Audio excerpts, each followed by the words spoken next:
आत्ताचे शिक्षक पहिल्यासारखे मारत नाही तो. आता त्यांच्यावर बंधने आलेले आहेत, त्यांचे हात बांधले गेलेले आहेत. पण यात खरं म्हटलं ना तर विद्यार्थ्यांचा तोटा आहे. आमच्या वेळेस आम्हाला शिक्षक तुडवायचे. त्यात घरचे सुद्धा सांगायचे की बिनधास्त मारा, पण पोरगं आमचं सुधारलं पाहिजे. आज मुलांना थोडं मारलं की लगेच आई वडील शिक्षकांविरुद्ध कारवाई करतात, तक्रार करतात, शिक्षकांना भांडायला उठतात. त्यामुळे आजची पोरं वाढ होत चाललेली आहे.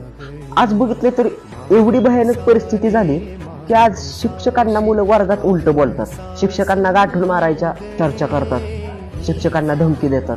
खरं म्हणलं तर यात तोटा शिक्षकांचा नाही तर आजच्या युवा पिढीचा आहे, त्या विद्यार्थ्यांचा आहे. आज आपण बिनधास्त म्हणून जातो, बेधडक बोलतो की आजची शिक्षण व्यवस्था खूप बिघडत चालली, खराब होत चालली. पण याला कारणीभूत शिक्षक नाहीत तर आजचा पालक वर्ग आणि विद्यार्थी आहेत. कारण शिक्षकांकडून चांगले धडे शिकवण्याचे हक्क काढून घेतलेले आहेत.